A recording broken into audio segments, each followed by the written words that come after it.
আলাইহি ওয়াসাল্লামের জীবনে ছিল, যেই গুণগুলো একজন মানুষ হিসাবে প্রত্যেক মানুষের হৃদয়ে ধারণ করে নিজের ওই গুণে গুণান্বিত হয়ে অ্যাপ্লাই করা আমাদের জন্য দায়িত্ব।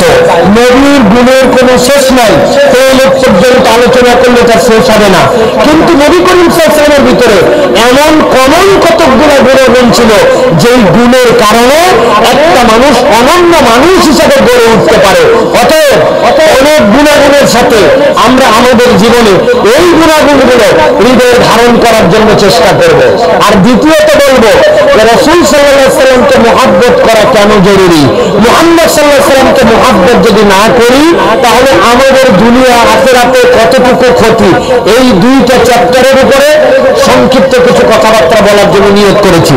আমার সময় হচ্ছে 7:40 পর্যন্ত, আর 36 মিনিট আমার হাতে সময় আছে। এই 36 মিনিটে আমি যতটুকু পারি টু দা পয়েন্ট আপনাদের কাছে বলার জন্য চেষ্টা করব। প্রিয় ভাইরা, আমি আপনাদের কাছে কোরআনুল কারীমের সূরা তাওবা, এই সূরা তাওবার 128 নম্বর আয়াতে কারিমা তেলাওয়াত করেছি। এই আয়াতে কারিমার মধ্যে আল্লাহ রাব্বুল আলামিন কি বলছেন একটু খেয়াল করেন। আল্লাহ রাব্বুল আলামিন বলছেন মুহাম্মদ সাল্লাল্লাহু আলাইহি ওয়াসাল্লামকে যে তোমাদেরকে দেওয়া হলো আল্লাহ নবী হিসাবে, তোমাদের মাঝে যাকে প্রেরণ করা হলো এই মানুষটা আসমান থেকে নেমে আসেন নাই। এই মানুষটার চরিত্রের মধ্যে এমন অমূলক কিছু ঢুকায় দেওয়া হয় না যেটা মানুষ হিসাবে দুনিয়ার মানুষের জন্য পালন করা বাস্তবভাবে। ফেরেশতাদের চরিত্র হচ্ছে আল্লাহর গাইড দ্বারা তারা নির্ধারিত পথে চলেন, নিজের ইচ্ছা মতো কিছুই করতে পারে না, অটোমেটিক চলাচল করে। এই জন্য আল্লাহ যেরকম ইচ্ছা সেরকম তার মধ্যে আল্লাহর পক্ষ থেকে নির্দেশনা যদি ঢুকায় দেন সেইটা পালন করতে বাধ্য, কেননা আল্লাহ রাব্বুল আলামিন তাকে সেইভাবে সৃষ্টি করেছেন। কিন্তু আল্লাহ রাব্বুল আলামিন বলেছেন লাকাদ জাআকুম রাসূলুম মিন আনফুসিকুম আজিজুন আলাইহি মা আনিতুম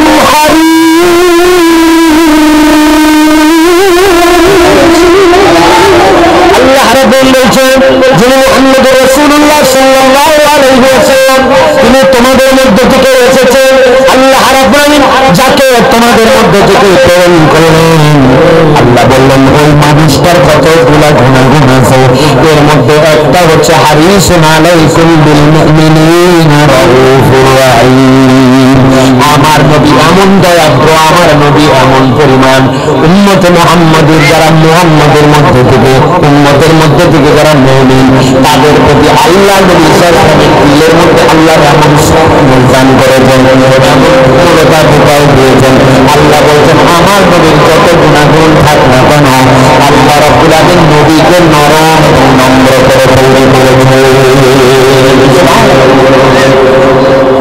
আল্লাহ রাব্বুল আলামিন কথা বলেন না, আল্লাহ রাব্বুল আলামিন এই কথা বলার তার উদ্দেশ্য আমার নবীকে জানিয়ে হচ্ছে আমার নবীকে মুখে নিয়ে আসবে, আমার নবী তোমাদের কাছে আল্লাহর পক্ষ থেকে দিক নির্দেশনা নিয়ে আসবে। আমি আল্লাহ স্বয়ং সাক্ষ্য দিচ্ছি উম্মত যদি চায় এই কথা হৃদয়ে ধারণ করতে পারবে, এইটা তার জন্য কঠিন হবে না, অপালনযোগ্য হবে না। আমি আল্লাহ রাব্বুল আলামিন পালনীয় এরকম গুণাগুণ দিয়ে আমার নবীকে সৃষ্টি করেছি, নবীর মাধ্যমে এমন দিন তোমাদেরকে দিলাম যে দিন তোমাদেরকে পালন করা কঠিন হবে না। নবী করিম সাল্লাল্লাহু আলাইহি ওয়াসাল্লাম যেরকম নম্র, ঠিক আল্লাহর নবীর মাধ্যম দিয়ে যে দিন এসেছে আল্লাহ রাব্বুল আলামিন বলেছেন ওই দিনের বুঝটা আল্লাহ তোমাদের কাছে সহজ করে দিয়েছেন। সুবহানাল্লাহ। আল্লাহ রাব্বুল আলামিন আমি তোমাদের মধ্যে থেকে নবীকে প্রেরণ করলাম, নবী আপনি ভাষায় অনেক আওয়াজ আপনি দেন, অনেক কথা আপনি বলেন, কিন্তু এর মধ্যে থেকে কতগুলো আছে যারা আপনার দিকে মুখ ফিরায় নাই, আপনার দিকে থেকে সরে যায়।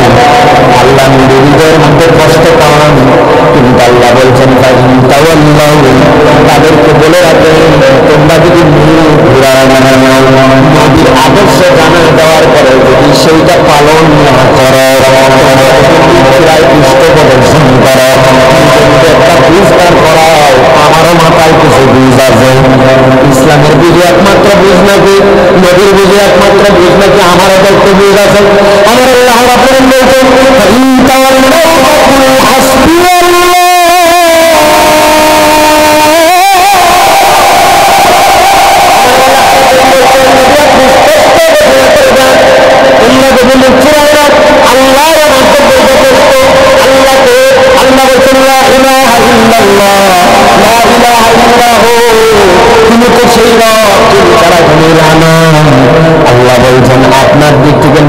গেল সমস্যা নাই, আল্লাহ আপনার জন্য যথেষ্ট হবে। আপনি ঘোষণা দেন আলাইহি তাওয়াক্কালতু ওয়া হুয়া রাব্বুল আরশিল আযীম, আমি ওই রবের উপরে ভরসা করি আর তিনি হচ্ছেন আরশে আযীমের মালিক। ভালো করে এই দুই আয়াতের কারণে একদম ঠান্ডা মাথায় বুঝে নেন। প্রথমটা আল্লাহ বুঝাচ্ছেন নবী তোমাদের মধ্যে থেকে তার যে গুণাগুণ দেওয়া হয়েছে তুমি কখনো বলতে পারবে না রে তিনি নবী ছিলেন, উনার দ্বারা এগুলো সম্ভব ছিল, আমরা সাধারণ মানুষ আমরা কেমনে পারবো? আল্লাহ বলছেন না, আমি নবীকে তোমাদের মধ্যে থেকে দিয়ে তোমাদের উপযুক্ত গুণাবলীকে সমৃদ্ধ করেছি। এইরকম অলৌকিক কোনো বিষয় নয় যে নবী অর্জন করেছেন আর তুমি পারবে না। তুমি চেষ্টা করলে নবীর মতো হওয়া কারো দ্বারা সম্ভব নয়, তবে নবীওয়ালা গুণে নিজেদেরকে গুণান্বিত করা সম্ভব। এটা কে বলেছেন? জোরে বলতে হবে, কে বলছেন? এটা এক নম্বর বিশ্বাস। আর দুই নম্বর আল্লাহ বলছেন পণ্ডিত করে মুখ ফিরাই নিতে পারো, নবীর আদর্শ থেকে সরে যেতে পারো। আল্লাহ বলছেন এতে আমার নবীর ইজ্জতহানি হবে না, কোনো ক্ষতি হবে না, বরং আরশে আযীমের রব তিনি, তার গোলাম আমার নবী মুহাম্মদ রাসূলুল্লাহ সাল্লাল্লাহু আলাইহি ওয়াসাল্লাম। মূলত এবার আল্লাহ বুঝাতে চান দুনিয়াতে অনেকেই নবী বিদ্বেষী থাকে, নবীকে অপমান করার চেষ্টা করে, নানানভাবে কটূক্তি করে, আল্লাহ রাসূল সাল্লাল্লাহু আলাইহি ওয়াসাল্লামের ইজ্জতহানি করে, আবার নিজেদেরকে মুসলমান বা মুসলমানের পরিচয় দিয়ে থাকে। এরা মূলত আল্লাহর নবীর কোনো ক্ষতি করতে পারে না। যারা আল্লাহর নবীকে বেইজ্জত করতে চায় এরা দুনিয়া আখিরাতে আল্লাহ কর্তৃক বেইজ্জতি হবে, ঠিক কিনা?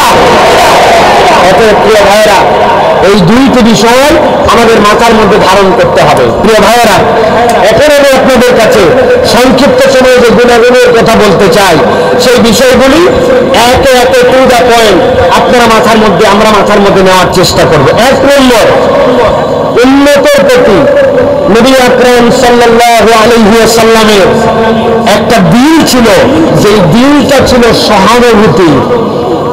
আজকের পৃথিবীতে আমরা সহানুভূতিশীল নই। আজকের পৃথিবী রূঢ়তায় পূর্ণ। আমরা এই পৃথিবীর নাম দিয়েছি এখন আধুনিক, কমার্শিয়াল। আমরা এটাকে নাম দিচ্ছি এখন আমাদের দুনিয়াতে। এটা হচ্ছে রূঢ় বাস্তবতায়, এটি আমাদের মডার্ন ওয়ার্ল্ড। যে ওয়ার্ল্ডের মধ্যে নিজে বাঁচলে কার নাম ভাই? বাপের নাম। আমাদের সমাজ এখন এইটার প্রতিনিধিত্ব করে। অথচ রাসূলুল্লাহ সাল্লাল্লাহু আলাইহি ওয়াসাল্লামের অন্যতম গুণাগুণ ছিল, মুহাম্মদ সাল্লাল্লাহু আলাইহি ওয়াসাল্লাম ছিলেন সহানুভূতিশীল। কি ছিল বলেন সকলে? আরেকবার বলেন, কি ছিলেন? সহানুভূতিশীল। আমি হাদিস থেকে আপনাদের কাছে উদাহরণ দেব যাতে আমাদের কাছে এই বিষয়গুলো পরিষ্কার হয়। ওয়াজ আমরা অনেক জায়গায় করি, বক্তব্য অনেক জায়গায় নেই, কিন্তু এই জায়গার থেকে আমাদের এই দিক নির্দেশনা নিয়ে যেতে হবে। দেখেন রাসূলুল্লাহ সাল্লাল্লাহু আলাইহি ওয়াসাল্লাম কেমন সহানুভূতিশীল ছিলেন। নবীজি সাল্লাল্লাহু আলাইহি ওয়াসাল্লাম নামাজে দাঁড়াইছেন, ইশার নামাজ, ফজরের নামাজ। নবীজির তবিয়ত ছিল ইশার নামাজে একটু দীর্ঘ কেরাত পড়া, প্রথম রাকাতটা একটু বড় করা, দ্বিতীয় রাকাতটা একটু ছোট করা। ফজরের নামাজে নবী করিম সাল্লাল্লাহু আলাইহি ওয়াসাল্লাম প্রায় 2 রাকাত মিলে আধা পাড়ার মতো পড়ে ফেলতেন, দীর্ঘ কেরাত করতেন। হঠাৎ করে একজন নবী করিম সাল্লাল্লাহু আলাইহি ওয়াসাল্লাম নামাজ পড়ছেন, সাহাবায়ে কেরাম নামাজের মনোযোগে আছেন, দেখলেন কি নবী করিম সাল্লাল্লাহু আলাইহি ওয়াসাল্লাম হঠাৎ করে নামাজের মনে হলো এখানে থামার কথা নয়, কিন্তু নবীজি থেমে গেলেন, থেমে রুকুতে চলে গেলেন। রুকুতে যে নামাজ সংক্ষেপ করে শেষ করে ফেললেন। সাহাবায়ে কেরাম নামাজের পরে খোঁজ করছেন প্রশ্ন নিজেদের মধ্যে, আচ্ছা নবী করিম সাল্লাল্লাহু আলাইহি ওয়াসাল্লাম এত দ্রুত নামাজ শেষ করে ফেললেন কেন? সাহাবায়ে কেরামের এই কিউরিসিটির আলোকে নবী করিম সাল্লাল্লাহু আলাইহি ওয়াসাল্লাম নিজে উত্তর দিচ্ছেন। নবীজি বলছেন, ইন্নাল্লাহা ইয়া'মুরুনা বিস-সালাত ওয়া আনা উরিদু আন উতাওয়িলা ফিহা ফাআসমা'ু বুকা আস-সাবী ফাআতাজাওয়াজু ফি সালাতি কারাহিয়াতান আন আশুক্কা আলা উম্মিহি। নবী সাল্লাল্লাহু আলাইহি ওয়াসাল্লাম বলছেন, ও আমার সাহাবীরা, বুঝেছি তোমাদের মনের মধ্যে কিছু জিজ্ঞাসা এসেছে। শোনো, আমি নামাজে দাঁড়ালাম, নামাজটা দীর্ঘ করার জন্য প্ল্যান করলাম, কিন্তু যেই না নামাজে দাঁড়িয়েছি, লম্বা তেলাওয়াত করছি, ফাসমাউ বুকা আস-সাবি, আমি শুনতে পেলাম একটা ছোট বাচ্চা মায়ের সাথে নামাজে আসছে, সে জোরে জোরে কাঁদতেছে। মসজিদের মধ্যে অনেক সময় বাচ্চা কাঁদে না, করে কাঁদতেছে। নবীজি বলছেন নামাজের মধ্যে বাচ্চার কান্নার শব্দটা আমার কানে আসলো। নবীজি বললেন আমি মনে করলাম আহারে নামাজ দীর্ঘ করব, কিন্তু সাথে সাথে ভাবলাম আমি আশুক কালা অন্যরে, এই বাচ্চাটা কান্দবে আর মা দীর্ঘ কেরাত করবে, না পারবে নামাজ ছেড়ে দিতে, না পারবে মনোযোগ দিতে, বাচ্চার কান্নার জন্য তার কষ্ট হবে, আবার আল্লাহর কোরআনও শুনতে চাবে, দুইটার কারণে তার মনে দ্বিগুণ কষ্ট। এই জন্য আমি নবী আকরাম সাল্লাল্লাহু আলাইহি ওয়াসাল্লাম সিদ্ধান্ত নিলাম যে কেরাতকে ছোট করে দিয়ে ওই বাচ্চাটাকে কোলে তুলে দুধ খাওয়ায় ওর মা যেন ওকে শান্ত করতে পারে। এই জন্য নামাজের দীর্ঘ ইচ্ছার কেরাতও আমি মুহাম্মদ সাল্লাল্লাহু আলাইহি ওয়াসাল্লাম ছোট করে দিয়েছি। হযরত কাতাদা বর্ণনা করতেছেন, বুখারীর হাদিসের মধ্যে আসছে। কি বুঝলেন ভাই? যেই নবী নামাজকে দীর্ঘ করতেন, তেলাওয়াতকে এত মর্যাদা দিতেন, সেই নবী একটা বাচ্চা মা কষ্ট পাবে, বাচ্চাটা কান্নাকাটি করবে, অপরের নামাজের কনসেন্ট্রেশন ব্রেক হবে, কতটুকু সহানুভূতিশীল হলে একজন মহামানব একটা সালাতের ভিতরে এইটুকু বিষয়ে সতর্ক থাকেন। সুবহানাল্লাহ। এটা একটা উদাহরণ মাত্র। প্রিয় ভাইরা, নবী করিম সাল্লাল্লাহু আলাইহি ওয়াসাল্লাম বলছেন, দুনিয়ার মানুষ জেনে রাখো, জুইলাত কুররাতু আইনুন নবী সাল্লাল্লাহু আলাইহি ওয়াসাল্লাম ফি সালাত। বলা হচ্ছে নবীজিকে যে নবীজির চোখের সান্ত্বনা ছিল সালাত আদায় করা।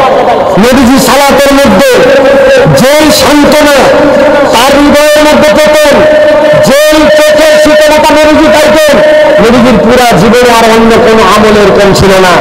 এরকম নবীজির জীবনে আছে, নবীজি একটি মাত্র আয়াতে কারিমা তেলাওয়াত করে পুরা রাত্র পার করে দিয়েছেন। সেই নবী করিম সাল্লাল্লাহু আলাইহি ওয়াসাল্লাম তার প্রিয় সালাত, সেই সালাতটুকুকে আল্লাহ রাব্বুল আলামিনের একটা গোলাম যে কাঁদতেছে তার মায়ের দিকে তাকায়া নবী করিম সাল্লাল্লাহু আলাইহি ওয়াসাল্লাম নামাজকে ছোট করে ফেলেছেন। এই যে সহানুভূতি, আমাদের অন্তর থেকে সহানুভূতি উঠে গেছে, আমাদের দিলের মধ্যে আর মায়া নেই, আমাদের দিলের মধ্যে আর করুণা নেই।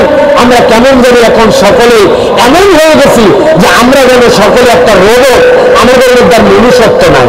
কথা বলেন ভাই? আহারে, কথা বললে কথা বাড়ে। এই যে বিগত জুলাই মাসে আমাদের দেশে যে নির্যাতন, যে নিপীড়নের স্কুল রোলার পার হলো, বাংলাদেশে বিভিন্ন হাসপাতাল আমরা আহত রোগীদেরকে দেখতে গেছি। যাওয়ার পরে রুগীর মতো আছে, চোখগুলাও তাকায়, কিন্তু এক চোখের মধ্যে 6টা, আরেক চোখের মধ্যে 7টা বুলেট ঢুকছে। ঢোকার কারণে এই ছেলেটার চোখে দেখতে পায় না। জিজ্ঞাসা করেছিল আমার এক ভাই পুলিশের দিকে তাকায়া, পুলিশ ভাই, একটা মানুষকে মারতে কয়টা বুলেট লাগে? একটা বুলেট লাগলেই তো মরে যায়, কিন্তু আপনারা এক একটা মানুষের গায়ের মধ্যে 50, 60, 100, 200টা পর্যন্ত বুলেট নিক্ষেপ করলেন। বলেন তো, মানুষ যদি মানুষ হতো, মানুষের হৃদয়ে যদি সহানুভূতি থাকতো, ন্যূনতম করুণা থাকতো, আপনি যতই হুকুমের গোলাম হন, আপনি কখনো মানুষের দিকে গুলি করতে পারতেন না। কথা বাস্তব কি না?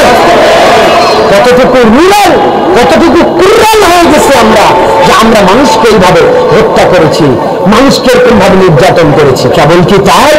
মানুষ হত্যা করা এটা যেরকম কঠিন আমরা জানি, আপনারা জানেন কিনা যে এই সকল লাশ পোস্টমর্টেম করা হয়, জানেন আপনারা?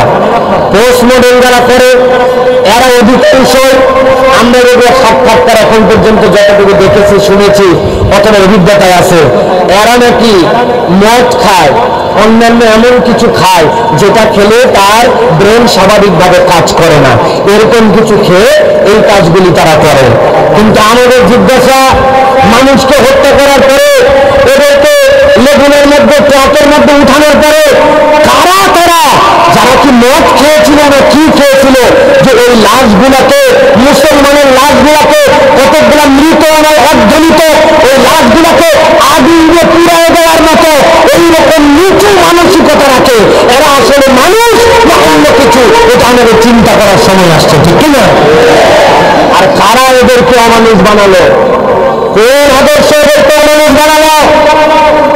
কোন নীতি নৈতিকতার আদর্শ এরকম হলো? আমাদের আমাদের এইগুলো চিন্তা করার দরকার।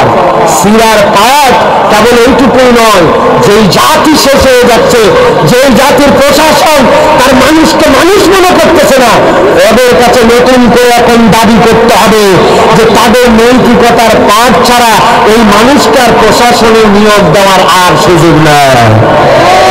পুলিশের পরীক্ষায় অনেক পরীক্ষা হয়, আমরা দাবি করব কেউ যদি মুসলমান হয়, 100 যদি মুসলমান কনস্টেবল হয়, এসআই হয়, অথবা কোনো পদের নিয়োগ চায়, তাহলে কমসে কম কোরআনের উপর 100 মার্ক, নবী করিম সাল্লাল্লাহু আলাইহি ওয়াসাল্লামের সিরার উপর 200 মার্ক, এবং ওকে 3 মাস রেখে রাসূল সাল্লাল্লাহু আলাইহি ওয়াসাল্লামের সিরার আদর্শ প্র্যাকটিস করা, তারপরে প্রশাসনে দিতে হবে। নচেত আপনি যত বিদ্যা বুদ্ধি আর দুনিয়ার ইনভেস্টিগেশনের পলিসি চিটান, এগুলো একটাও মানুষ হবে না, মানুষ নামের একটা নরপশু তৈরি হবে। আমাদের এইগুলা কথা এখন জোরে সরে বলার সময় আসছে। চুপচাপ অনেক কথা বলেছেন, স্টেক হোল্ডার হিসাবে, জাতির দায়িত্বশীল হিসাবে ইলিশ সংস্কারের জন্য আপনারা প্রস্তাব দেন। সত্যিকার অর্থে যদি মুনাফিকি না করে সত্যি কথায় প্রধান উপদেষ্টা বলে থাকেন যে আপনারা আমার কাছে চিঠি লেখেন, আমরাও দেখতে চাই যিনি সত্যি চিঠির উত্তর দেন কিনা। আপনারা দায়িত্বশীলেরা, ওনার বাড়ির জমিনাতে এখন অবস্থান করেন, প্রধান উপদেষ্টার কার্যালয় আছে, আপনারা আপনাদের প্রস্তাবনা নির্ধারিত লিখে সুবিবেচনা করে ওনার ঠিকানায় চিঠি লেখেন, চিঠির একটা ডকুমেন্টেশন কপি রাখেন যে আপনি চিঠি পাঠাতে বলেছিলেন, আমাদের প্রস্তাবনা ছিল প্রশাসনের নিয়োগের ক্ষেত্রে, পুলিশের নিয়োগের ক্ষেত্রে, আর্মির নিয়োগের ক্ষেত্রে, যারা জনগণের সেবা দিবে তাদের নিয়োগের ক্ষেত্রে নবীর আদর্শ পড়ায়া, ইসলামী তাহজিব তামাদ্দুন শিখায়া, কোরআন সুন্নাহর আদর্শ জানায়া নিয়োগ দেওয়া হোক। আমরা চিঠি লিখছি, আপনারা এটাকে আমলে নিছেন কিনা আমরা জানতে চাই। রাজি আছেন আপনারা? এটা 1 নম্বর বিষয়। অতএব আমি বলবো যে আমাদের মধ্যে আমরা আমাদের হৃদয়টাকে কোমল করার চেষ্টা করি, নম্রতার গুণে নিজেদেরকে গুণান্বিত করার চেষ্টা করি। প্রিয় তরুণ সমাজ, প্রিয় যুবক ভাইয়েরা, আপনারা মনে কষ্ট নিন না। আমি আপনাদের অঞ্চলে 12 বছর ধরে খুতবা দেই, মনে করেন না আব্দুল সাইফুল্লাহ আজকে এখানে এসে এরকম কথা বলতেছে। 12 বছর ধরেই আল্লাহ রাব্বুল আলামিনের বিশেষ দয়ায় ফজলে ওই খুতবার মঞ্চ থেকে কোনোদিন মাথা নিচু করে কোনো শক্তিকে পরোয়া করে কথা বলা হয় না। হক কথা বলার আল্লাহ তৌফিক দিয়েছিলেন, এখনো রেখেছেন। মৃত্যু এরকম হক কথা বলে দিতে পারি, এইটা আপনাদের কাছে দোয়া চাই। এবং আপনারা যারা মনে করছেন হঠাৎ করে হুজুর মনে হয় আজকে এই জায়গায় এসে এরকম কথা বলতেছে, এই হুজুর হঠাৎ করে নয়, এই হুজুরের ধরনই এরকম। কেন এই কথা বললাম? আমার তরুণ আছে এখানে, আমার যুবক আছে এখানে, নম্রতার কিছু চিহ্ন আছে, যে নম্রতার চিহ্ন আপনাদের আচরণে আমরা দেখতে পাই না। একটা নম্র ছেলে মুহাম্মদ রাসূলুল্লাহ সাল্লাল্লাহু আলাইহি ওয়াসাল্লামকে ভালোবাসে, উম্মতের দাবিদার, অথচ সেই ছেলের জামা কাপড় পরা দেখলে বেয়াদব মনে হয়, ওর প্যান্ট পরা দেখলে বেয়াদব মনে হয়, ওর চুল কাটা দেখলে বেয়াদব মনে হয়, ওর পিতা মাতার সাথে আচরণ দেখলে বেয়াদব মনে হয়। আপনি কেমন মুসলমান যে আপনার আচরণে, আপনার আখলাকে, আপনার পোশাক পরিচ্ছদে আপনাকে দেখে আদবওয়ালা মনে হয় না? প্রিয় আমার এলাকার ভাইরা, আপনাদেরকে বলবো, আসেন না, অনেক কালচার তো ফলো করলেন, অনেক আদর্শের জীবনকে যাপন করলেন, এমন একটা আদর্শ নেন যে আদর্শটা দুনিয়াতেও আপনাকে সুখ দিবে, পরকালেও আপনাকে সুখ দিবে। সেই আদর্শটা মুহাম্মদ সাল্লাল্লাহু আলাইহি ওয়াসাল্লামের চরিত্রের মধ্যে আছে। আপনি কত এলোমেলো ঘুরবেন, কত উল্টাপাল্টা আপনি চলাফেরা করবেন, আজকের থেকে শপথ নেন যে আপনি মুহাম্মদ সাল্লাল্লাহু আলাইহি ওয়াসাল্লামের আদর্শে আদর্শিত হবেন। রাজি আছেন ইনশাআল্লাহ? হাত তুলে আল্লাহকে দেখাতে হবে। রাজি আছে? রাজি আছে? আল্লাহ কবুল করে। প্রিয় ভাইরা, সংক্ষিপ্ত সময় গুরুত্বপূর্ণ বিষয় ভালো করে খেয়াল করেন। নবী করিম সাল্লাল্লাহু আলাইহি ওয়াসাল্লামের প্রথম আদর্শের কথা বলেছে নম্রতা, দ্বিতীয় ছিল নবী করিম সাল্লাল্লাহু আলাইহি ওয়াসাল্লামের অন্তরের মধ্যে কোমলতা। পৃথিবীতে যত পয়গম্বর আসছেন, পয়গম্বরদের 4টা ডিউটি ছিল। আল্লাহ রাব্বুল আলামিন কোরআনুল কারীমে তাদের কথা বলেছেন, ইউযাক্কিহিম ওয়া ইউআল্লিমুহুমুল কিতাব ওয়াল হিকমা। আল্লাহ বলছেন এর অন্যতম দায়িত্ব ছিল তাজকিয়ায়ে নফস করা, অন্তরের পরিবর্তন করা। আমরা সকলেই চাই আমার অন্তর পরিবর্তন হোক, কিন্তু আমার অন্তর পরিবর্তন হয় না। আমি তিলাওয়াত করি, অন্তরে আসর আসে না। আমি জিকির করি, অন্তরের মধ্যে প্রভাব আসে না। এর অন্যতম একটা কারণ সালাফরা বলছেন যে আপনার অন্তর যদি কোমল প্রাণ না হয়, মন যদি আপনার সফট না হয়, এই জায়গাতে এই নূর আল্লাহর পক্ষ থেকে হাসিল হয় না। নবী করিম সাল্লাল্লাহু আলাইহি ওয়াসাল্লামের জীবন থেকে শুনেন, নবী করিম সাল্লাল্লাহু আলাইহি ওয়াসাল্লাম কেমন কোমল প্রাণ ছিলেন। হাদিসের মধ্যে আসছে, একদল বলছেন আতাইনা ইলান নবী সাল্লাল্লাহু আলাইহি ওয়াসাল্লাম ওয়া নাহনু শাবাবাতুন মুতাকারিবুন। একদল যুবক বলছে আমাদের বয়স তখন 18-19 বছর, আমরা নবীজি সাল্লাল্লাহু আলাইহি ওয়াসাল্লামের কাছে আসলাম, বন্ধু বান্ধবরা মিলে সবাই আসলাম। আসার পরে ফাকান্না ইনদাহু 20 ইয়াওমান ওয়া লাইলাতান, আমরা নবীজির কাছে 20 দিন থাকলাম। সমবয়স্ক বন্ধু বান্ধব সবাই মিলে আসছে দূর থেকে যে চলো নবীজির কাছে যাব এবং আমরা নবীজি সাল্লাল্লাহু আলাইহি ওয়াসাল্লামের কাছে দিন শিখে নিব। তারাই বলছেন আমরা সমবয়স্ক, আমরা নবীজির কাছে আসলাম, এরপর আমরা 20 দিন নবী করিম সাল্লাল্লাহু আলাইহি ওয়াসাল্লামের কাছে অবস্থান করলাম।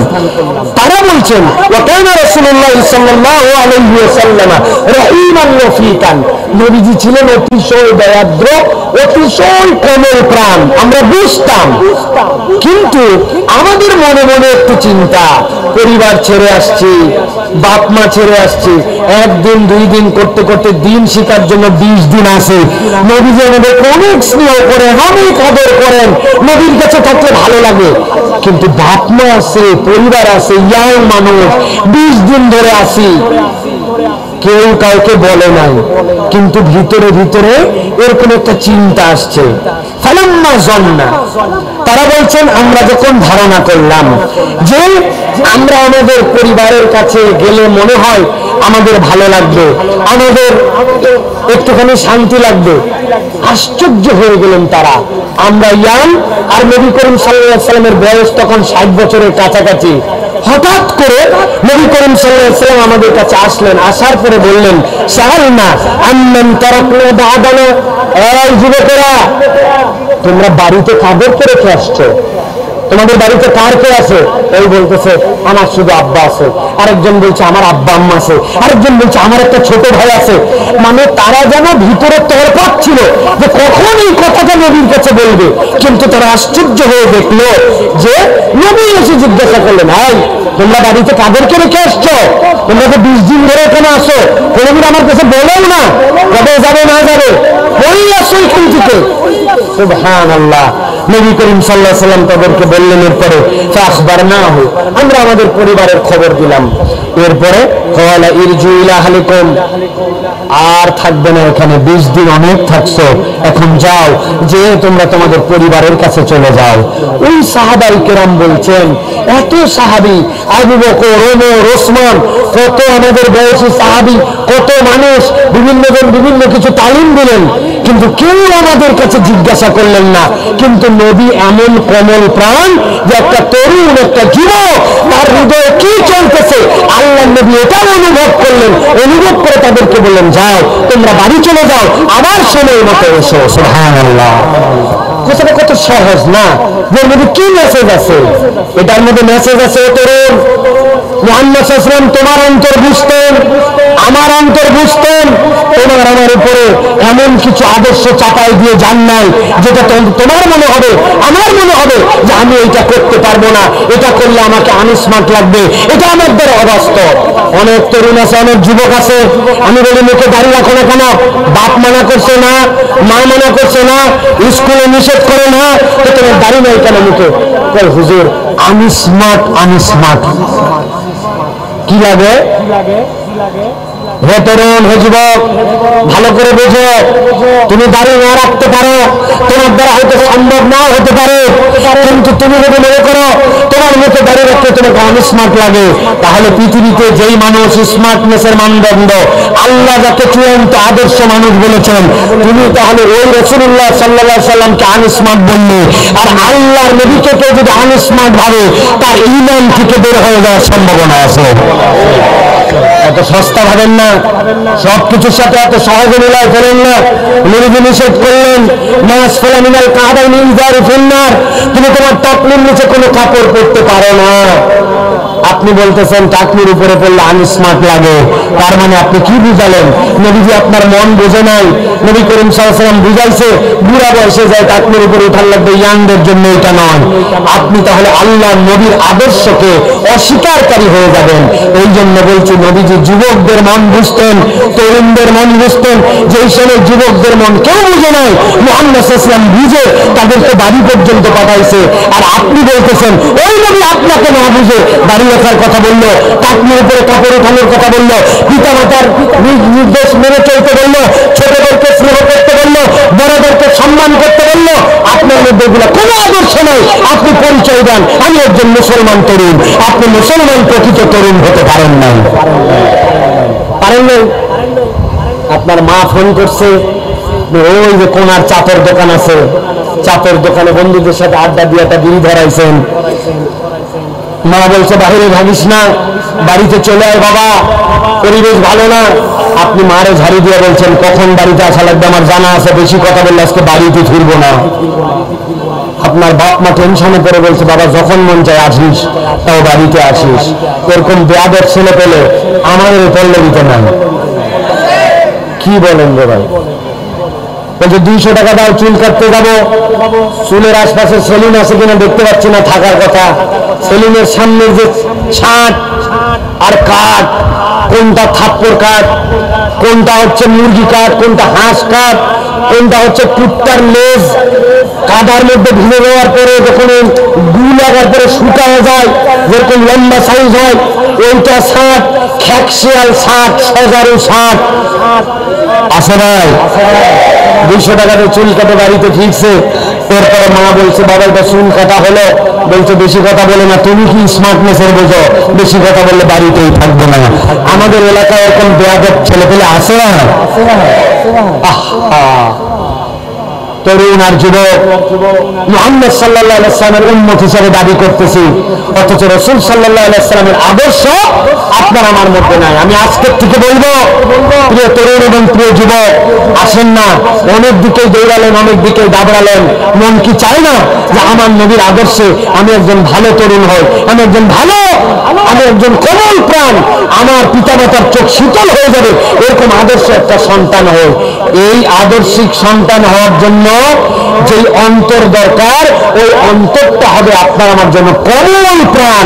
অন্তর যদি আপনার উর্র হয়, অন্তর যদি আপনার, আমরা যদি বলি আমাদের এলাকার ভাষায়, অন্তর যদি আমাদের খিটখিটে হয়, ওই অন্তরের মধ্যে আদর্শ ঢোকে না।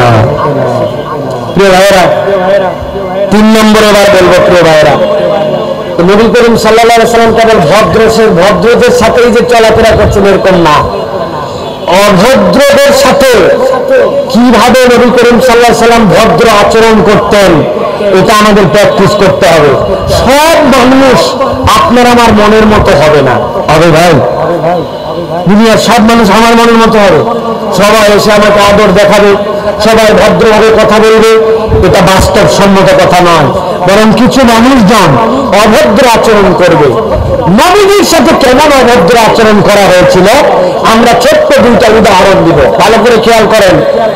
সরাসরি হাদিস থেকে বলছি, বুখারীর হাদিসের মধ্যে আসছে, সাহাবী বলছেন কুনতু আমশি মা'আন নবী সাল্লাল্লাহু আলাইহি ওয়াসাল্লাম বুরদুন নাজরানিয়্যুন গালিযাল হাশিয়া, আমরা নবীজির সাথে চলাফেরা করছিলাম, এমন সময় নবীজির কাঁধের মধ্যে একটা চাদর ছিল, চাদরটা ছিল খদ্দরের কাপড়ের। কি কাপড়? আমাদের দেশে মোটা কাপড় থাকে না, চাদরের মোটা কাপড়। নবী করিম সাল্লাল্লাহু আলাইহি ওয়াসাল্লাম চাদরটা গায়ের মধ্যে দিয়ে এই কাঁধের উপর দিয়ে তোলা ছিল। সাহাবী বলছেন আমরা নবীজির সাথে যাচ্ছি, হঠাৎ করে ফাদরাকাহু আরাবী, এক লোক গ্রাম্য বেদুইন নবীজিকে সেরকম করে ধরে ফেললো। আমরা দেখে অবাক হলাম, সালাম নেই, কালাম নেই, আদব নেই, কিচ্ছু নেই, নবী করিম সাল্লাল্লাহু আলাইহি ওয়াসাল্লামের কাছে এসে ধরে ফেললো। ধরল তো ধরল। সাহাবায়ে কেরাম বলছেন এরপরে ফাহাযাবাহু হাজবাতান শাদীদাতান হাত্তা নাযারতু ইলা সাফাহাতি হাতিকুন নবী সাল্লাল্লাহু আলাইহি ওয়াসাল্লাম। নবীজির গলা কেটে গেল। গলায় কেবল কেটে গেল না, নবী করিম সাল্লাল্লাহু আলাইহি ওয়াসাল্লাম যে দিক ছিলেন ওই দিক থেকে উল্টা দিকে ফিরে গেলেন। আপনি ভেবে দেখেন, আপনার আমার লিডারের সাথে অথবা আপনার আমার ইমামের সাথে 4-5 মুসল্লি আছেন, আর কেউ একজন ইমাম সাহেবের কাছে যদি জামাটা ধরে এরকম করে টান দেয়, মুসল্লি যদি সত্যিকারের মুসল্লি হয় তো ওই লোকের নাক শুদ্ধ যাওয়ার সুযোগ নাই, ঠিক না? ব্যাগ কলকাতাকার আবেদ নাই, 1 লাখ নাই, কিচ্ছু নাই। ইমাম সাহেবের কেমনে কথা বলতে হয় জানো না? আর নবীজির চাদর টেনে নবীজির ঘাড় ছিঁড়ে ফেলছে, সহিহ বুখারীর হাদিস। সাহাবায়ে কেরাম বলছেন ওয়াকাদ আসরাত বিহি হাশিয়াতুর রিদাই মিন শিদ্দাতি জাযবাতিহি সুম্মা ক্বালা মুরনি মিন মালিল্লাহিল্লাযী ইনদাক। সাহাবায়ে কেরাম বলছেন নবীজির ওই রক্তের মতো দাগ উঠে গেল, নবীজির দিকে ফিরলো, আর বেয়াদবি তখনও শেষ হয় নাই। নবীর দিকে ঘুরে বলতেছে তোমার লোকজনকে বলো তোমার কাছে যেইগুলো বাইতুল মালের সম্পদ আছে এই সম্পদ থেকে আমাকে কিছু সম্পদ দিতে। চিন্তা করছেন বেয়াদবির লেভেলটা কোন জায়গায়? বুখারী হাদিসের মধ্যে আসছে নবী করিম সাল্লাল্লাহু আলাইহি ওয়াসাল্লামের সাহাবীরা এই দৃশ্য দেখে তো সহ্য করা কঠিন, কিন্তু নবী করিম সাল্লাল্লাহু আলাইহি ওয়াসাল্লামের সাহাবীরা বলছেন আমরা বিস্ময়ে ভীত হয়ে দেখলাম ফালতাফাত ইলাইহি ফাদাহিকা সুম্মা আমারা লাহু বিআতাইন। নবীজি তার দিকে ফিরলেন, ফেরার পরে নবীজির দিকে তাকায় হাসি দিয়ে দিলেন একটা, দেওয়ার পরে বলেন এই আমার সাথে যারা আছে কিছু চাইছে তাকে কিছু দিয়ে দাও। কি বুঝলেন ভাই? কি বুঝলেন আপনি?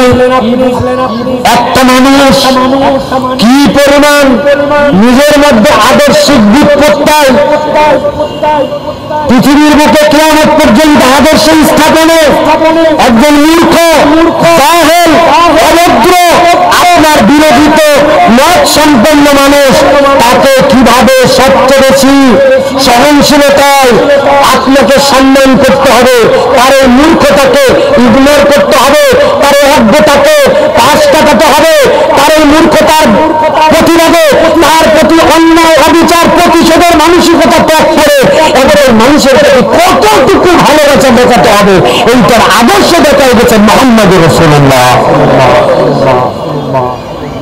কোন আদর্শ? আপনার একটু বিরোধিতা করলে, আপনার কথার প্রতি একটু কথা বলে ফেললে, আপনার কথার একটু উত্তর দিয়ে ফেললে, আপনার আদর্শ থেকে একটু ভিন্ন কথা বললে, আপনার ফোরামে একটু ভিন্ন মত দিলে আমাদের কারো সহ্য হয় না, আমরা পরম অসহিষ্ণু, ঠিক কিনা? আমার দেশ, আমার বাপের দেশ, এই তো আমাদের দেশ, মানে আমার সব, আমি যা বলবো তাই হবে, আমার বিপক্ষের কেউ থাকতে পারবে না, এটা কখনো মুসলমানের আদর্শ হতে পারে না। এই জানোয়ার সুলভ আদর্শ আমাদেরকে শেষ করে দেয়। কথাটা অনেক দূর পর্যন্ত নিয়ে গেছি, কাছাকাছি নিয়ে আসি। বাড়িতে বউ বলছে একটা মত, আপনি আপনার বউয়ের কথাই সহ্য করেন না। সরকারের কথা বললে খুব ঠিক বের হয়, কিন্তু বউয়ের সাথে উনার ঠিক কানেকশন নাই। উনি বউকে দাবায় রাখে, স্বামীকে দাবায় রাখে, সন্তান সন্ততির সাথে সহানুভূতিশীল কথা নয়। আমরা আদর্শ বিবর্জিত হয়ে গেছি। মুসলমানদের পরিবার আজকে অশান্তির বাগান, পরিবারে পরিবারে হতাশা, পরিবারে পরিবারে আমাদের মধ্যে বিভিন্ন ধরনের অস্থিরতা তৈরি হয়েছে। কেন? কেননা আমরা পরিবারের মধ্যে ভদ্র আচরণের বাহিরে চলে আসছি। আমরা একজন অভদ্রতা করতেই পারে, কিন্তু আমাকে কিভাবে ভদ্রতার মধ্যে থাকতে হবে এই আদর্শটা নবীজির চরিত্র ছাড়া কেউ আপনাকে শিখাবে না। এই চরিত্রটা আমি পড়ি না, ওইটা পড়লে না রিমাইন্ডার আসবে, ওইটা পড়লে না বুঝবো। এই জন্য বলবো প্রিয় ভাইরা, আসুন আমরা যেরকম বিনয়ী আচরণকারী হব, রহম দিলওয়ালা হব, সেরকম ভিন্ন মত অথবা অন্যকে অভদ্র আচরণ করে ফেললে আমি আদর্শিক দিক থেকে উন্নত মুহাম্মদ হিসাবে আমি অভদ্র আচরণ করব না, এই শপথটা আমাদেরকে নিতে হবে। পারবো ইনশাআল্লাহ? এত সোজা না, খালি আন্দাজ ইনশাআল্লাহ বলেন না। দোকানদারের এখানে গেছে পানের সিরিয়াল, বলছে 2 টাকা পান দেওয়ার কথা, ও শুনতে পাই নাই। ওরে বাবারে দোকানদারে, মনে করছিস তোর কাছে তো ঠেকা না, তবে চিনিস কিছু বলে না বলে। বাবারে বাবা, অল্পতেই আমরা তিরিক্কি হয়ে যায়। আমাদের আচার আচরণের মধ্যে কোনো মাইন্ডনেস নাই, আচার আচরণের মধ্যে সফটনেস নাই। প্রিয় ভাইয়েরা, তাহলে এটা 3 নম্বর বলেছি আপনাদের কাছে, যে আসল কেউ যদি অভদ্র আচরণ করে, আমরা চেষ্টা করব সাধ্যের মধ্যে আমাদের ধৈর্যের পরাকাষ্ঠা দিয়ে আমরা যেন উত্তম আচরণকারী হই। এটা যদি করি তাহলে এটা মুহাম্মদ সাল্লাল্লাহু আলাইহি ওয়াসাল্লামের দিনে আমরা নিজেদেরকে গুণান্বিত করতে পারবো ইনশাআল্লাহ।